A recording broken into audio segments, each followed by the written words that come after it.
Hello, hello, hello. Hey, everybody joining us. I'm back. Well, we're back. I am Brenda Green, founder and CEO of the Be Strong Group, a nonprofit founded by my husband, Patrick Green, and I in honor of our son, Braden. We're so excited to be back here. And I know it's been a minute since I've been here, but that doesn't mean we haven't been busy. So we've been doing a lot of things. And tonight we just wanted to hop on and talk about the second annual South Carolina Sickle Cell Symposium that happened on October 4th. So I'm glad you're listening. And for everybody listening on replay, hey, make sure you listen and just share.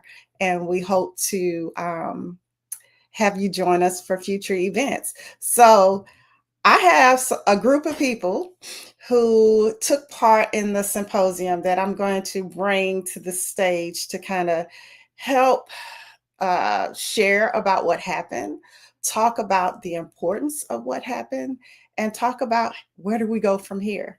So I'm going to bring them to the stage. And before I bring them to the stage, everything that we're sharing this evening is for educational purposes only. If you hear anything related to your health or to your warrior's health, please consult with your medical provider before acting on it. Okay, so let me welcome one by one to the stage, and I'll make sure everybody's organized, and if you can turn your camera on, that would be even better so we can see your face. If you don't want to turn your camera on, it's okay. I might send you backstage. But and you can unmute because this is going to be a conversation. Hey, Dr. Abrams, how are you? Hello. How are you doing? Doing well. Thank you so much for joining us. I know it's been a busy, busy day for you, and just taking time outside of the work hours. We really appreciate you. That's dedication, you guys. Hey, Brianna, how are you? I'm good. How are you?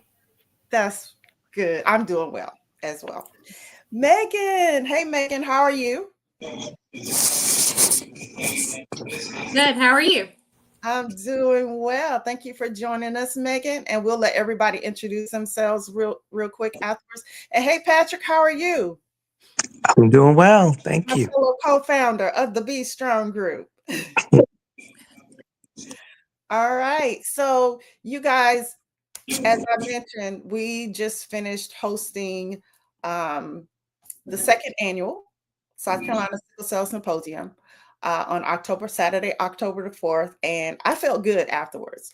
So let's just start with some brief intros. If you were in the place, you know who these people are, but just in case you missed it, we will be sharing some recap videos and photos, as well as some shout outs and things coming up in the oncoming week and weeks. But Dr. Abrams, can you introduce yourself to the people?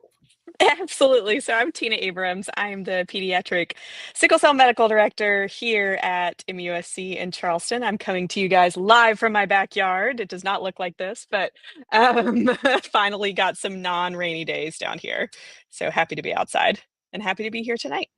Thank you, thank you, thank you. I was sitting out back, but I wasn't sure if someone would decide to cut the grass or something because it's so beautiful outside.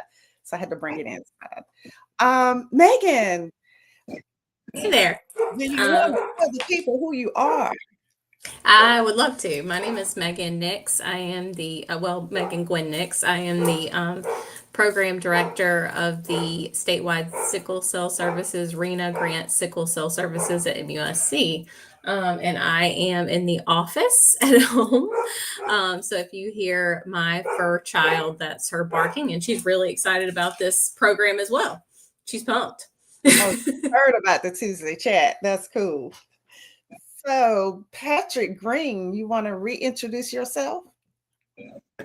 Hello, everyone. My name is Patrick Green, and I am the co-founder of the Be Strong Group. And I'm happy to be here with y'all today. Thank you, thank you, thank you. And Brianna Fillinger. Hi, I'm Brianna Fillinger. I am the daughter of the co-founder and founder, and I'm sister of Braden Green, who has sickle cell. Thank you, thank you, thank you. Appreciate it. You see, this is a family affair as well. That's and I was talking about our village. So our village, we act and strong. We're together. So okay, let's just start off by talking about, and we're going to start with you, Dr. Abrams. What's one thing that stood out to you, or that stands out in your brain about from the symposium? I would say the one thing I was thinking, we were talking about this a little bit earlier, and I was thinking about, invigorated, rejuvenated, just kind of my bucket was full after the day, because I think it's so rare to get that many people in a room together who are singly minded about one thing, and it's something that I'm passionate about. So it's always one of those things where you get in the room and you start talking and ideas get flowing, and you just see how much people care and how passionate people are about helping those individuals that are living with sickle cell disease on a daily basis. So I was very much rejuvenated after that day. So that's the one word that I would use. Oh, that's great. And that is so good to hear. And to just interject a little bit, just setting the stage. I know a lot of people who listen to us, you guys know that our home hospital is Prisma Health here in the Midlands. But this symposium was meant to bring everybody together, right? Because any patient can be seen at any hospital system. So we need everybody in the room and at the table on one accord. So it really does my heart well to have you, as well as Megan, to be so vested into sickle cell. So this I'm happy. Yeah. So Well, and I think it just speaks to kind of what the community, what I think our goal as a community of people that are caring for sickle cell disease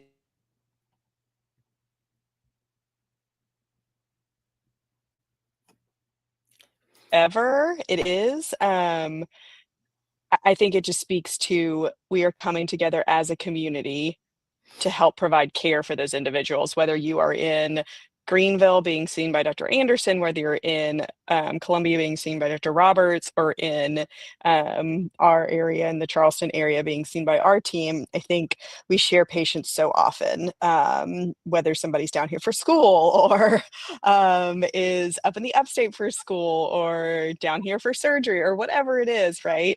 We have very open lines of communication, and I think seeing all those people in one place at the symposium was really nice.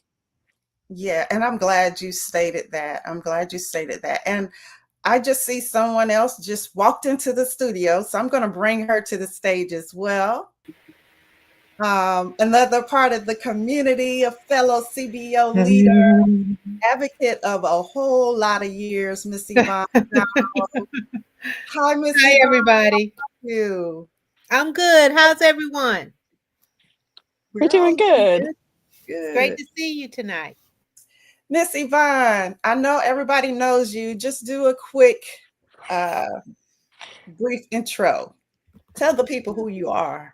Okay, well, I'm actually retired deputy director at the James R. Clark Sickle Cell Foundation.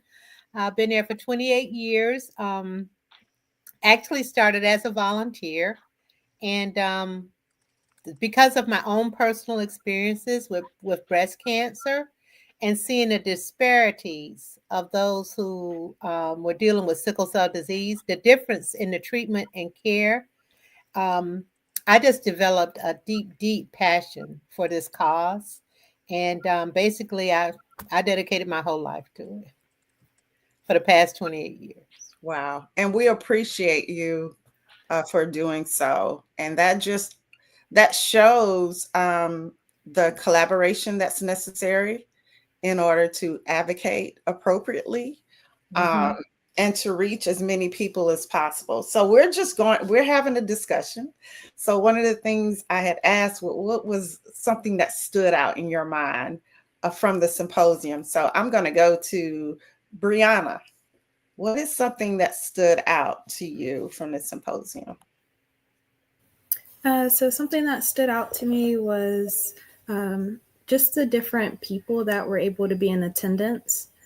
So, hearing from people out in the community, having other CBOs that were there was kind of neat to hear their perspective about what they wanted to see done in their community and some changes that they wanted to see.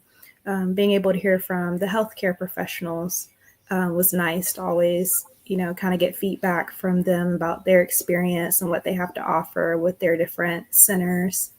And then also hearing about policy. I thought that was a very unique thing to bring to the table, was learning about some policy changes and having someone, who's involved in the political climate to, be able to have those conversations about policy changes that, need to be brought to the table and discussed. Something that you don't see very often, especially in sickle cell meetings. So I thought that was a really neat to have so many different people in the same room to kind of build that community. Absolutely. I totally agree. Well, what about you, Megan? What stood out to you from the symposium? There were honestly so many things. I think the sense of energy that you leave with, that Dr. Abrams mentioned, and Brianna's sense of community and collaboration. I think one thing for me that especially stood out with those was the sense of purpose that you have leaving there, and the sense that you don't want to let it stay in that room and become stagnant. So you don't want to have, for example, the sickle cell warriors that were really, I felt like, vulnerable, and shared some of the challenges they have lived with and some of the challenges they continue to live with. I didn't want to let those experiences stay in that room. We really want to have the ability to kind of take the challenges they are still living with and push for change for those things that they were asking for. All right, that's really good feedback and good to hear. Can you put that in writing for me, Megan, so I could post it on the website? Thank you. Patrick, what stood out to you? I know you've been involved from the planning and the hands-on prep for the room. What things stood out to you from the symposium? Well, of course, we had some dynamic speakers. I think Dr. Abrams was great. I really enjoyed listening to her. I think what we're doing well with these symposiums is bringing in great speakers. This is 2 years in a row we've had great speakers. The location was phenomenal. I thought it was a great location. The food was good. Yeah, pots and pans. Yes, and I love the auditorium feel. I think that was a lot more formal feel, and I loved it because with somebody on the stage demanded your attention. So that was the first time we did that, and I think it worked well for us. And those are the primary things, and the location was easy to work with. It was centrally located, so those are some of the things that stood out for me, and I enjoyed it. Yeah, so shout out to the South Carolina Department of Archives and History. Very spacious but intimate atmosphere for the symposium. So yeah, I enjoyed it a lot too. Miss Yvonne, what stood out to you? What do you remember? Well, let me first say that all of you all's comments were, for me, very on point. From Patrick's description of the location, those words that Megan said, and your daughter. One of the things that I thoroughly enjoyed was the discourse on the stem cell therapy. And reason being is because so many people have so many questions and so many, I will say, unanswered questions, because there's just so much. Some people are very excited about it, and then you have some who are disillusioned with it. But I think she really gave a very, very wonderful discourse. I think she explained it thoroughly, and I don't think anyone could have walked away without having a thorough understanding of the stem cell and the process, and even why it's mostly geared towards our younger patients versus our older patients. So I really enjoyed that. That was a wonderful discourse, and the patient panel, I would like to say, was a distinct highlight for me. I really liked the range that we had there represented, and I liked the range of questions and the range of responses, because everyone was able to answer those questions from their own personal perspectives. Exactly.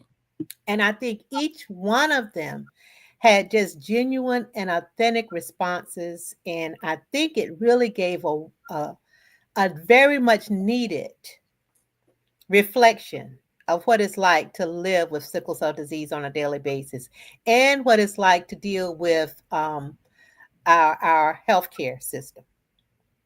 So Absolutely. I really, those two things for me stood out. I thought the symposium overall was just wonderful. I walked away feeling just wonderful about, and like Patrick, I also want to say I loved the auditorium Mm-hmm.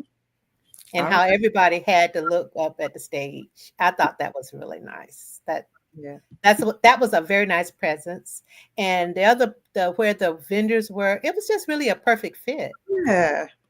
It really was. It was a perfect fit. I really enjoyed it. It was a wonderful morning, great afternoon.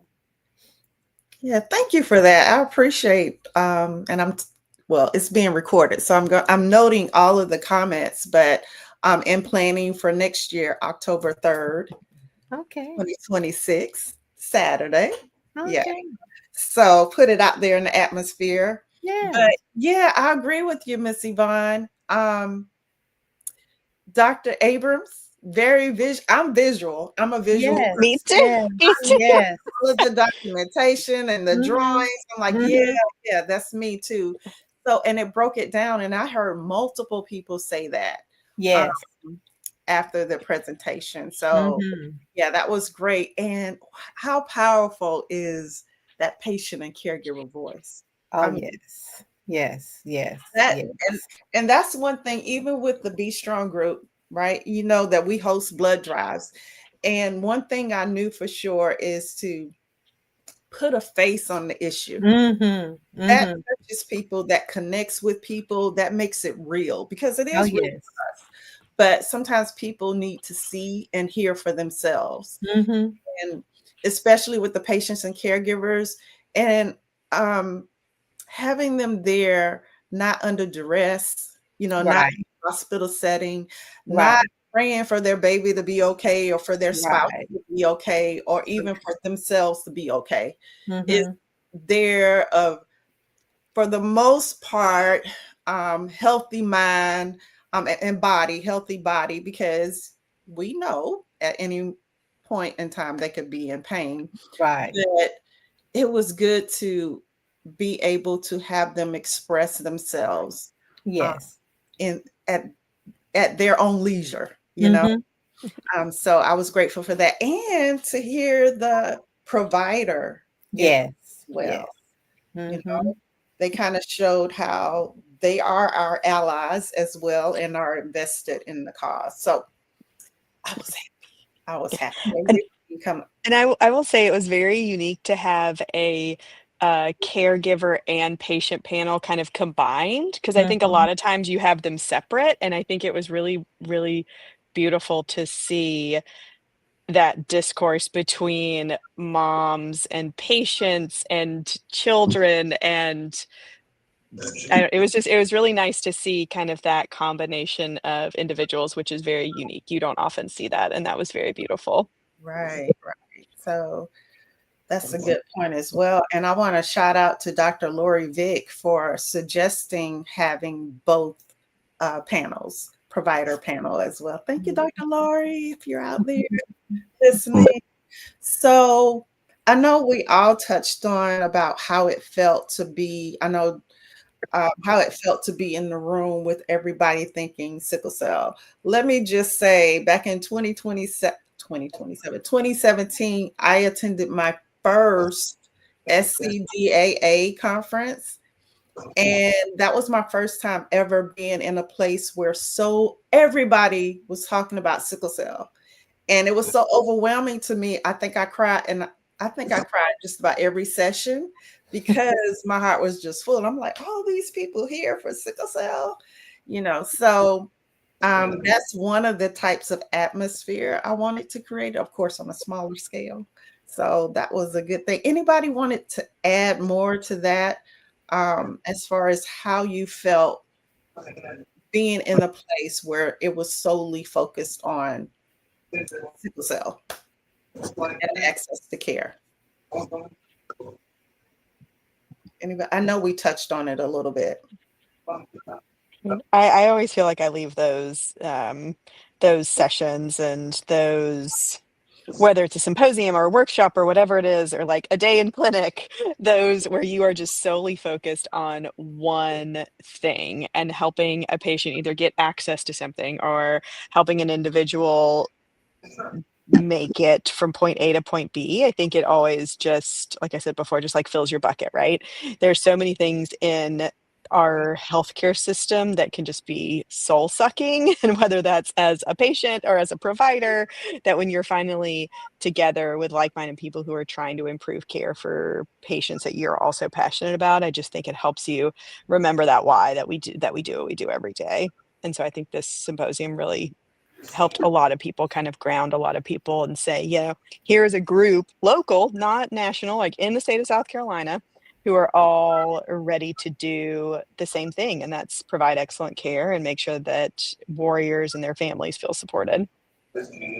And I do want to shout out, because I did meet, I don't know if anybody else met, and I shout out to Mr. EMS worker who came out. Yes. I don't know if any of you met him in the beginning before it started, but he came to me, and I had heard conversations, but he came to me at the end and he said, thank you.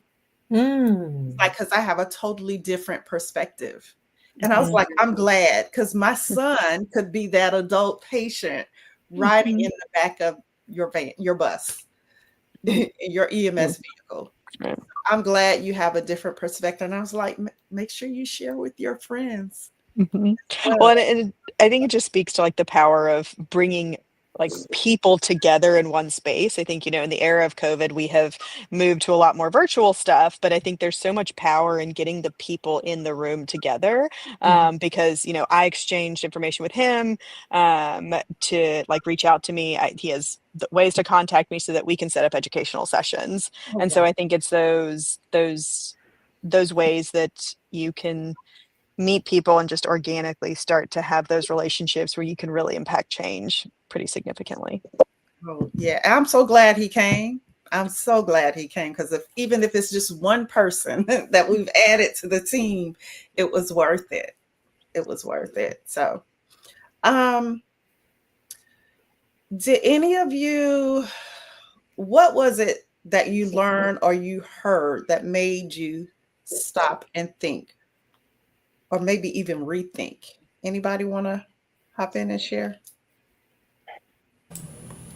I think for me, I believe this was during the patient caregiver panel where we talked about the importance of hair in the community, and so really the impact of hair thinning with hydroxyurea treatments, and really partnering with one of the parent caregivers an opportunity to do that, and really think of some creative solutions from an education standpoint that we can share with patients and families for preventing that side effect, and some educational points that we can work on, and maybe looking into some partnerships, be it with different companies that offer, supplements or things that we can do. Just, creatively thinking out of the box how we can address that. So I think that for me, that was a push to rethink how we are addressing that, because I think we all realize that hair is important, but that really made it more of a priority issue, even pushed it even further up the list. If that's a barrier to patients receiving treatment, what can we do to rethink that or reimagine that? And what can we do to make that not a barrier? Wow, I'm glad you mentioned that. That was a good one. Absolutely. And you guys that are listening, our theme this year was access to quality care for patients in South Carolina. So the fact that that issue, that's huge to a lot of people, and definitely to our panelists. So that could be a barrier as far as having taken the medication that's necessary, and especially some of the unknowns. And it could take away or alleviate some of those fears. So thank you, Megan, for that. Anybody else had one of those moments, like, stop and think moment?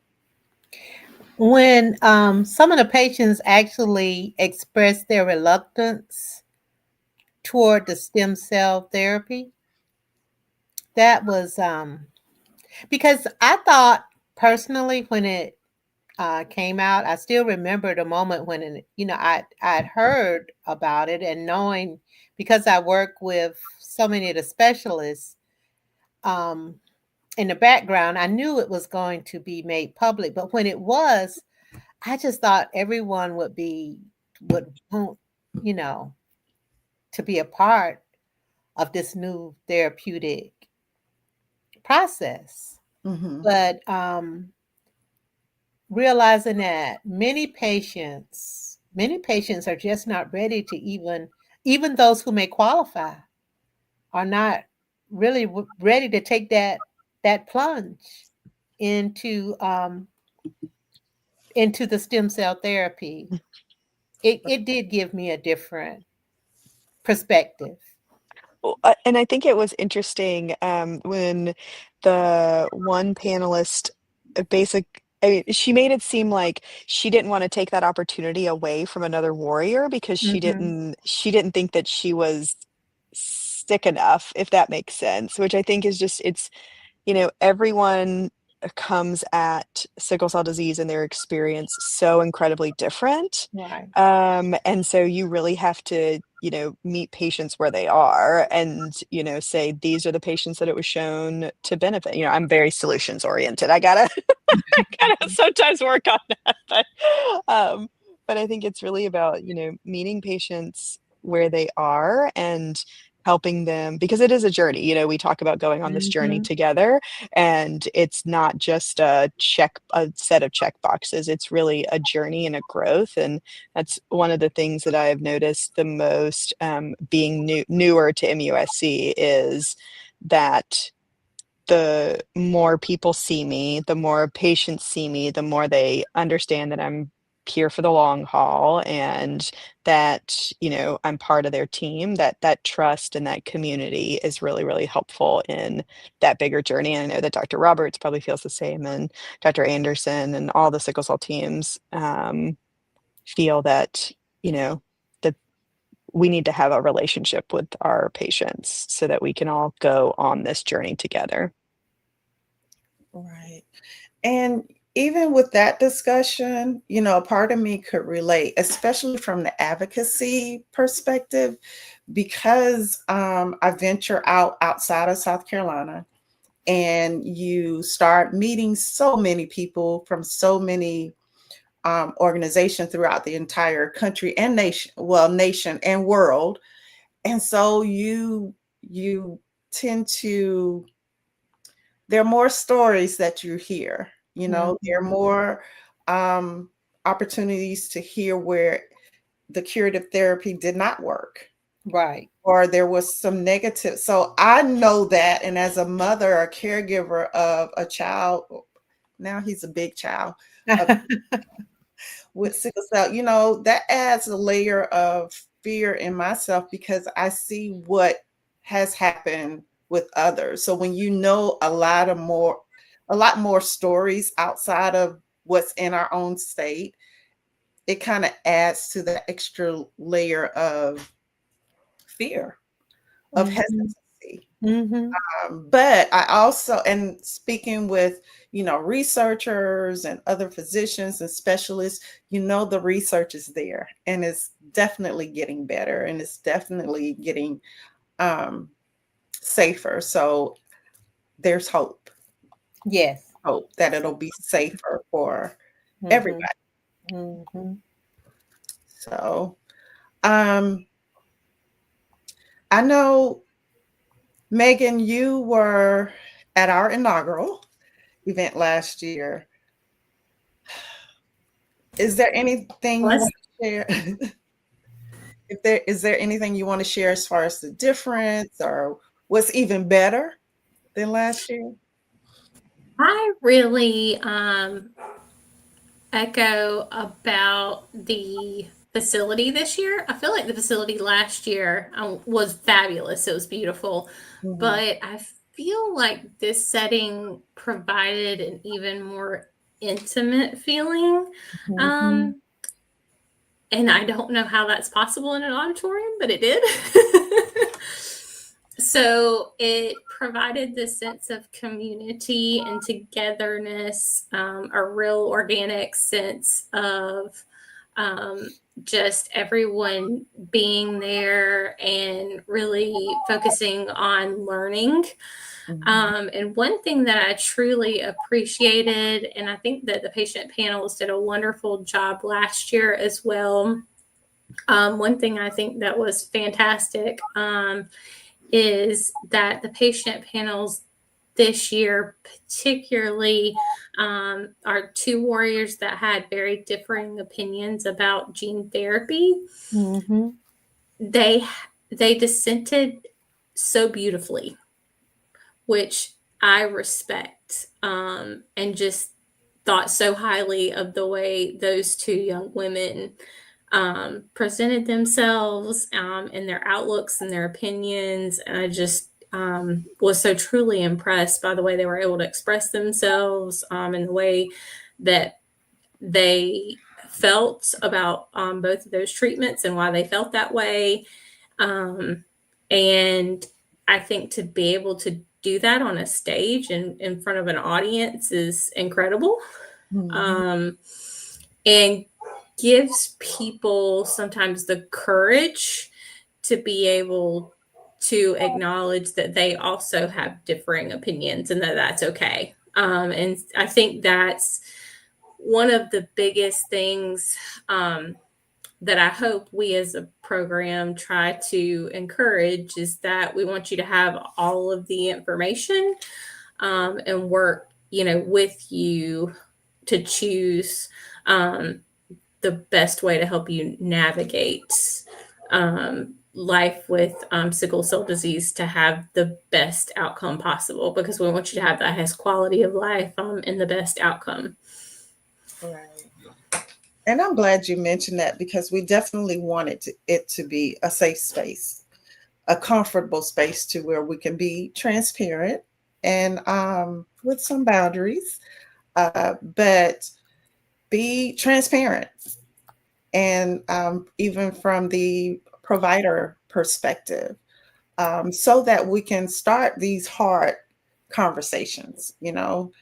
Sometimes we try to tiptoe around the issues, but we need to start snatching off of these band-aids, and get to the root of the problem, and we were talking about access to care. So based on that, were there any, and I know you touched on it, Megan, but were there any other barriers or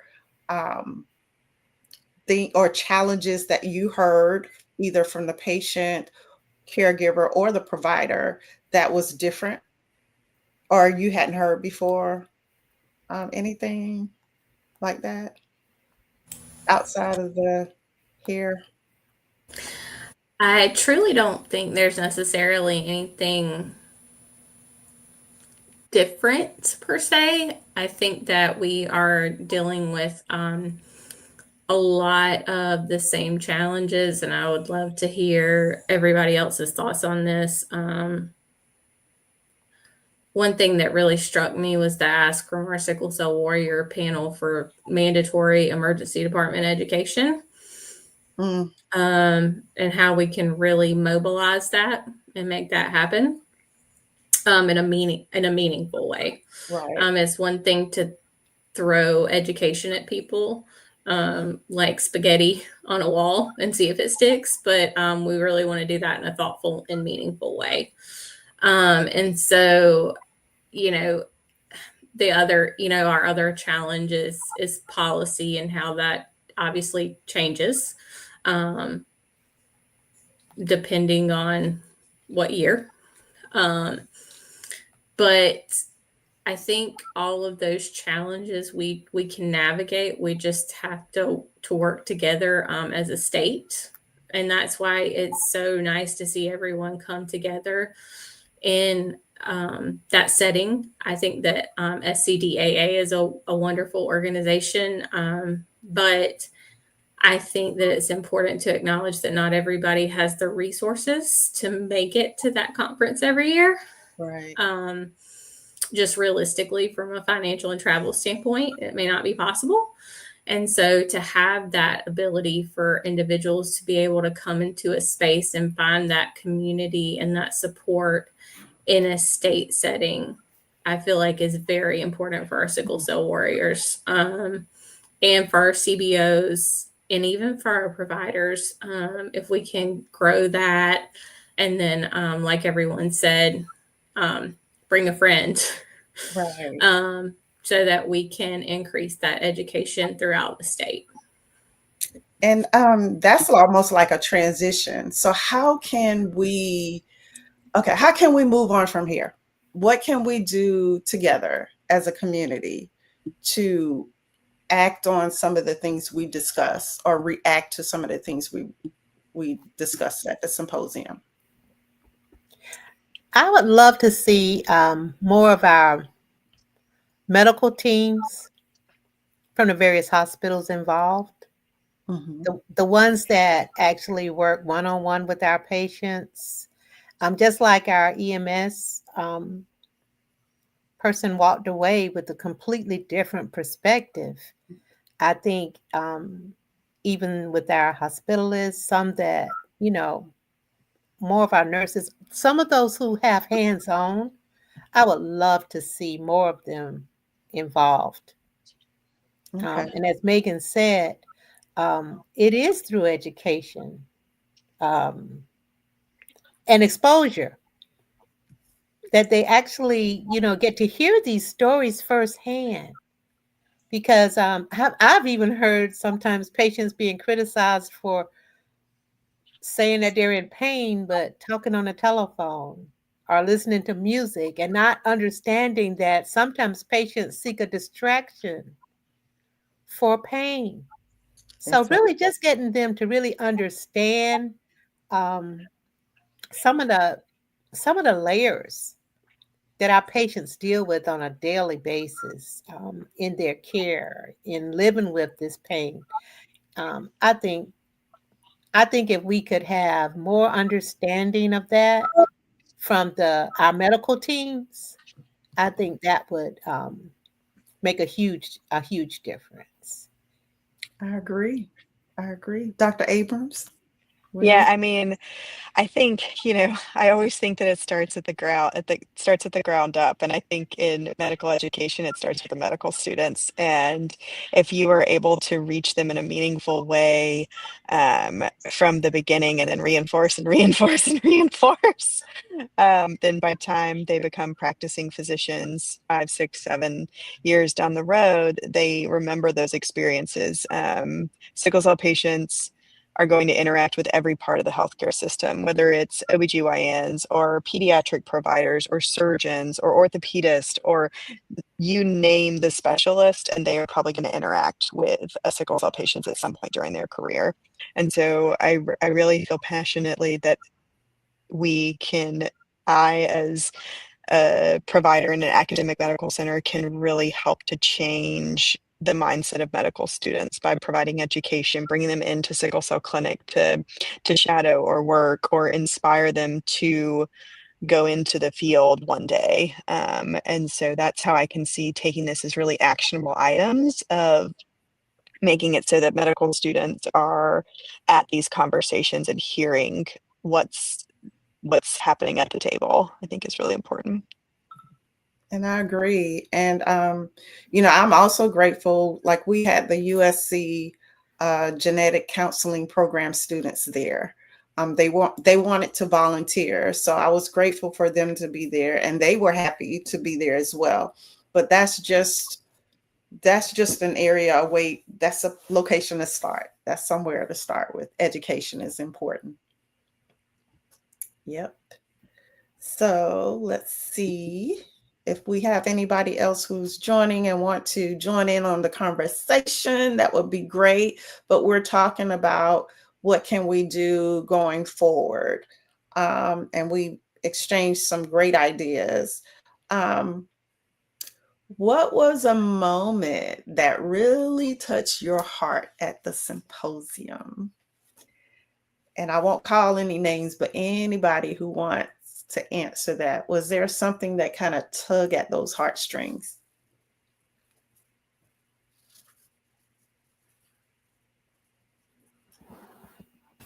The young lady, I'm sorry, go ahead. For me, something that kind of stood out to me was hearing from the two young people who had the curative therapy. Just hearing about their process with that and their their mindset with it. About like I was gonna lose my hair and I didn't want to go through with it. To being so young and having to think about all of those options, I thought was really eye opening. But then seeing how now they kind of have a second chance, of having a different type of life, going through the curative therapy. I personally haven't met many people who've had the curative therapy, so it was nice to hear their story, to hear about their journey going through it, hearing from their mother. I thought that was very eye-opening and something that made me want to look more into it and read more on other people's journeys and rode with it.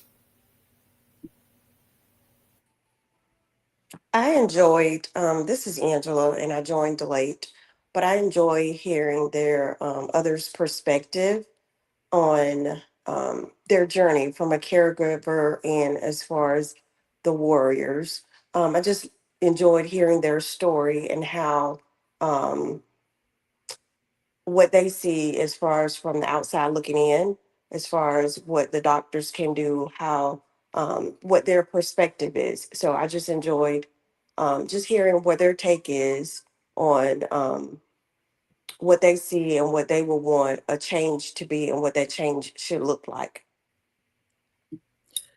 Thank you, Angela. Did you want to quickly introduce yourself since you're off the camera? I am off the camera. I am Angela Mack. I am part of the Be Strong group, and I am part of the marketing and the technology team. You did a good job at the symposium, you and your team. Oh, yes. Thank you. I enjoyed myself. Okay, anybody else wanted to share? Was there I, something? I have something. Go ahead, Mr. Green.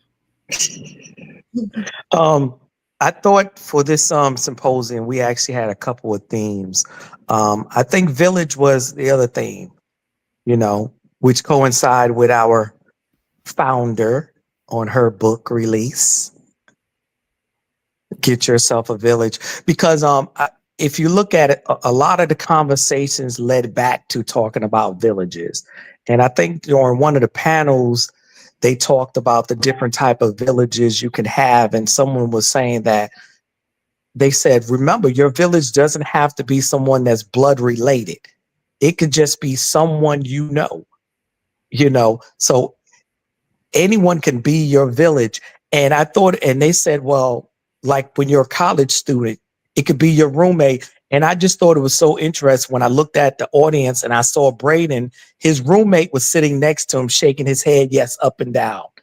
And I was going to call it out during the session, but I didn't get a chance. But I just thought it hit home, and it was real deep. So I was just looking at his fraternity brother was just shaking his head. Yes, I'm your village.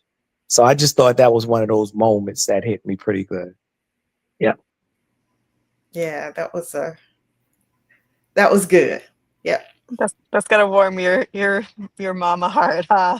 To know that wherever he is. And I think that I'm getting like teary-eyed thinking about that because so many people bring, whoever, whether it's a sibling or a friend or I've been having more and more conversations with, high school students. I'm like, who knows you have sickle cell disease? And they just kind of like don't make eye contact. And like I think, kids don't want to be different, and they have to lean on the people that are around them. And so I think it's so powerful when kids see young adults, grown folks tell people that I have sickle cell disease and sometimes I'm going to need a little help, and their people around them are like, absolutely, let's go.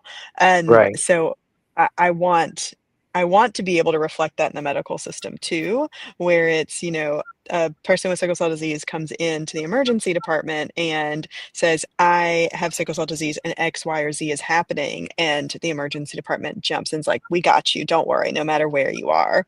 And so I think if we could mirror that in the healthcare system, I think that would really be supportive and hopefully well received by the patients. Oh yeah, and one of the stories, and I don't know if you were still there, Dr. Abrams, but one of the stories I shared was when I was talking about my book, Get You a Village. One of the things we talked to I share with my fellow caregivers here is the importance of village. And I know I was one of the people who said, "Oh, I keep my circle small," but that wasn't working well for me, early on. So I had to expand it. And when I was talking about the book to somebody, they were like, hey, the symposium is just your book all in one, because it's bringing all of my village together, all of the stakeholders from educators, medical providers, everybody who you need on your team to make sure you can navigate this journey. They need to be in your circle. And we have to learn to kind of open up when you're navigating a journey like this. And it could be any chronic illness, because even though we think we're super mamas, sometimes we can't do everything. And that was kind of hard to admit. But after a while, I didn't have a problem admitting that. So I just called on my people, my village. So yeah, that was a good point to bring out, Patrick.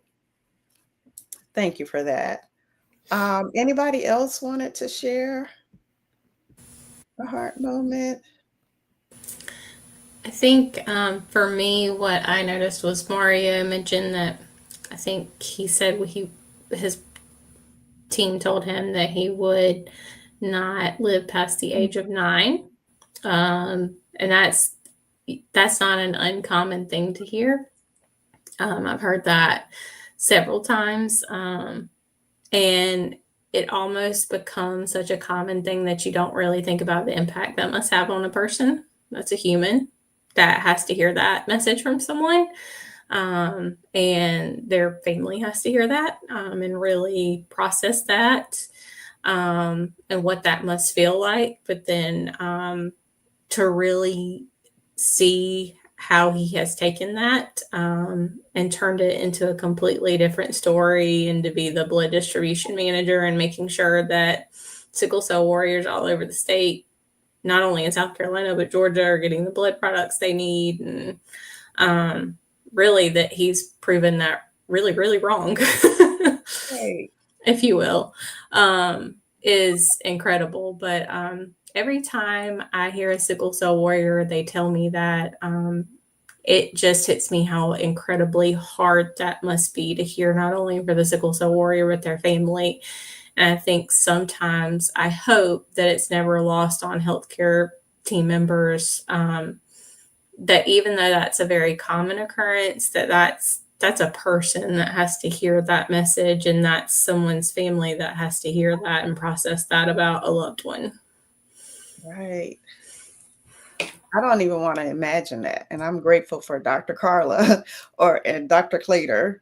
You know, we've never heard that before. I mean, I Googled and was freaking out in the very beginning, and she told me to stay off of Google. But yeah, that has to be, every time I hear somebody, a warrior, say that, that just shakes me, especially as a caregiver, because you definitely don't want to hear that. So, and I don't want to keep you all night, but are there any, because I want to do some shout outs and some thank yous. Are there any final word? Will I see everybody next year? October 3rd, 2026. All right. Okay, so I know our group will be communicating throughout the next 12 months until next year. Any words of encouragement for anybody listening to this now or listening on replay, as far as your why? Why should they even care about what we've been discussing? Dr. Abrams. I mean, I think the why goes back to the people. I think it goes back to the warriors that are living this often silently at home, trying to navigate life, which is hard enough as it is, much less with a chronic and debilitating medical illness. And I think if you remember the people that you are doing this for and trying to partner with, I think that really helps you not get so lost in the rest of it, which is hard. But I think if you remember the people, that's my why. All right. Thank you. Can I explain my why? Absolutely.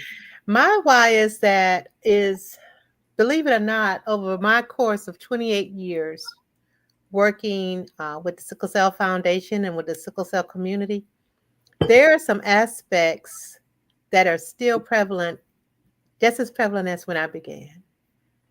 And the misunderstanding about the pain, the waits in the ER, some of those issues. When I first started at the James R. Clark Sickle Cell Foundation and working with the sickle cell community, they were outstanding at that point, and in many ways they still are. I would love to see that change. That sickle cell disease is seen as just as relevant, important, or has the same status as any other disease. And that's my why. Thank you for that. Brianna? Oh.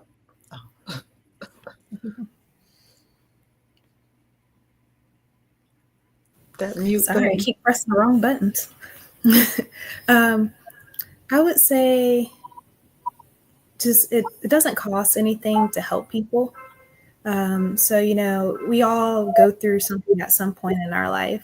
So to be able to make a difference for someone who's going through this journey, it's very special to support, to just show up, to help spread awareness, donate blood. There's so many different ways that you can give back and just help someone, whether it's helping being part of their village or helping somebody that because it could affect your grandchildren, your nieces, your nephews, anyone.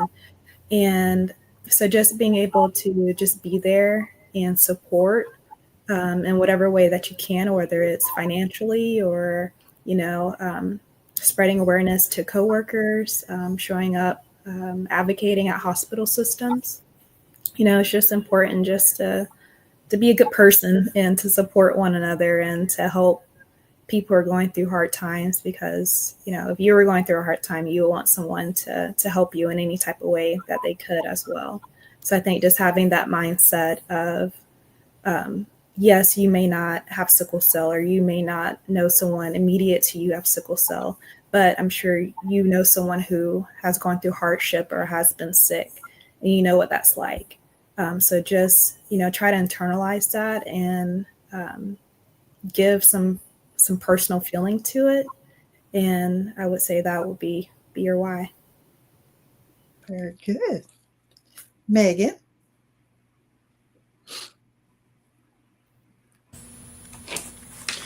For me, it really goes back to what all three of them said. So considering the person, which is the sickle cell warrior, addressing those challenges that have been barriers to care and challenges for far too long, and then doing what you can to help others, because you really have to consider what you would want for that individual. If the person sitting in that bed or in that infusion chair was your most important person, or the most important person in the world to you, because they are someone's most important person. To someone, they are the most important person in the world. And so it's really important that we stop and consider that when we have the opportunity and the privilege to care for individuals living with sickle cell disease. Thank you. Angela? Just spread awareness, and just think about others, like what everybody else has said. Just put yourself in the situation, just like any other disease. If you were in that situation, what would you want others to do for you? Um, it's just being kind, spreading awareness, spreading education, um, just being aware and advocating for others, and just being kind and thoughtful. That's all. Thank you, ma'am. Mr. Green? Well, for me, my reason, because I am the dad of a sickle cell warrior. And as the dad, I'm going to do everything I can to protect him and tear down every barrier I can to make sure that him and all of the sickle cell warrior gets a fair treatment, and get access to the type of services that they deserve, and make sure that, every time we go into these stores and they're taking donations for so many different other diseases, why is there never something on these counters for sickle cell disease? Let's make our cause known that, sickle cell disease is a prominent disease that needs to more respect. That's it. I agree. Good job. And I think we have that call to action from Representative Dillard as well. We need to show up. So we have plans showing up within the next 12 months. So those are things. So I thank you everybody for taking time out. I do want to give some thank yous, but before we do that, Miss Yvonne, would you briefly like to tell us about, I know the walk was canceled due to weather, but would you like to tell us briefly about what's coming up on the 21st?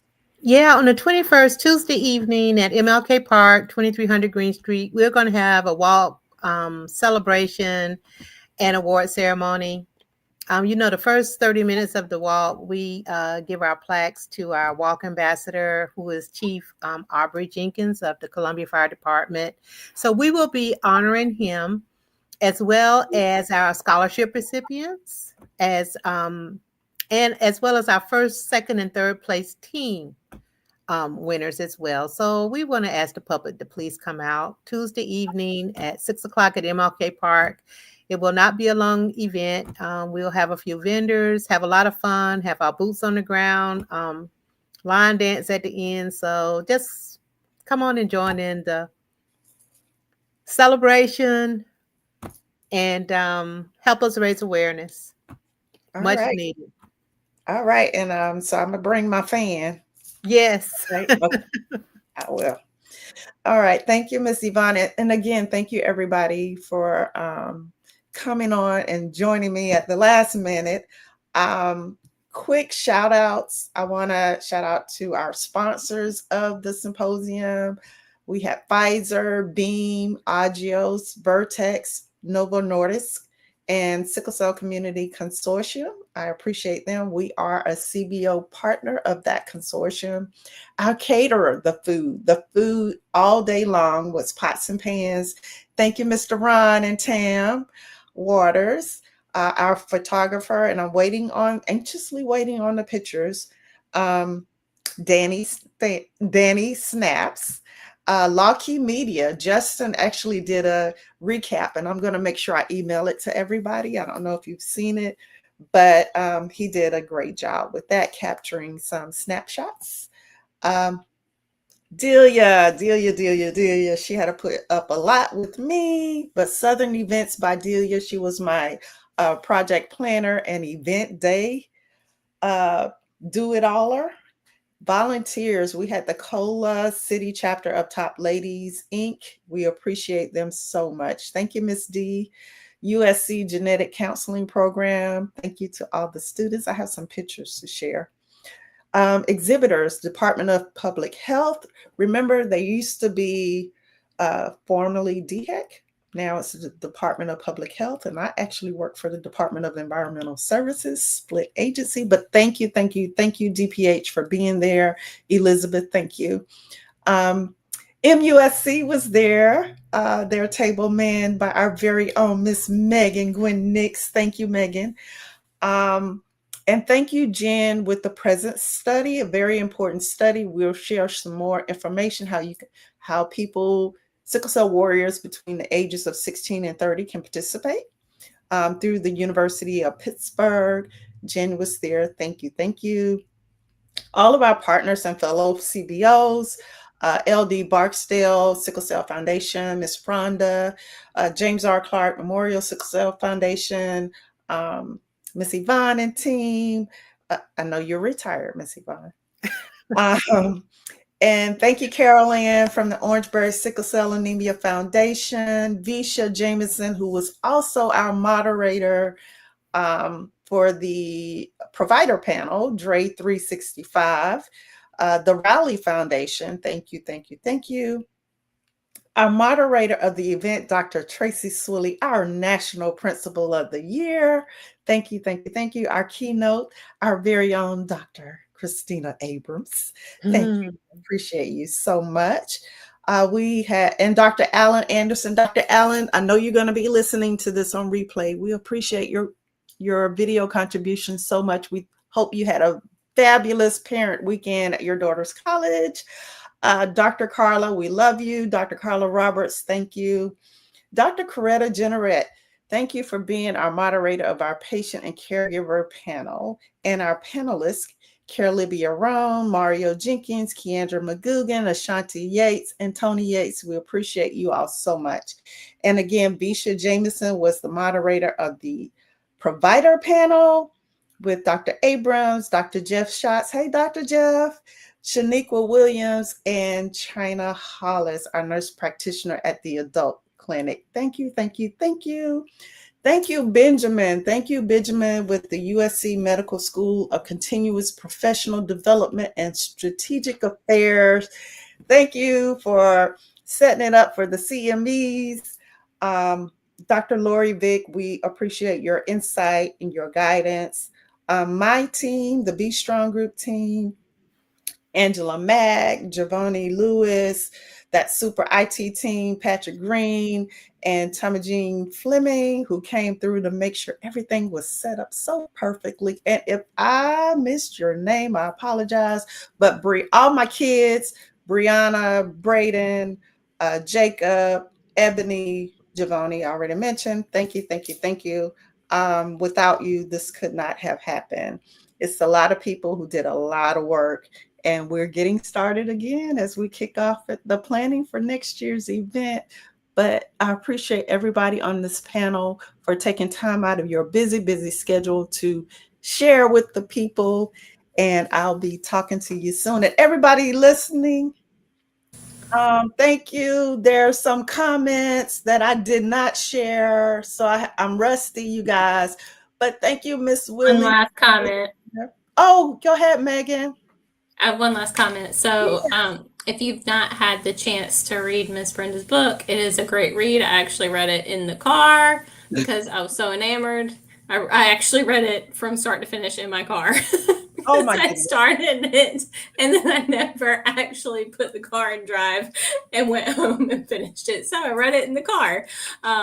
So everybody should read it. It's a quick and easy read, but lots of valuable, great information in it. Oh, thank you guys. Thank you, Megan. I appreciate that. You can get you a village. It is on Amazon right now, so you can go and grab it. And it's from the heart, and it's from our personal story as well. But thank you, everybody who was listening. Miss Willie had some great conversations. She said, the great speakers and panels. I saw Miss Willie there, so I know she was there. And we're going to take her comments as well as far as what we need to do in the hospital system. We had a lot of good comments, you guys, that I just missed. So I appreciate everybody. But with that, you guys, we're going to wrap it up, and I'll see you next time. It'll be sometime in November for our next Tuesday chat. Good night, everybody. Later.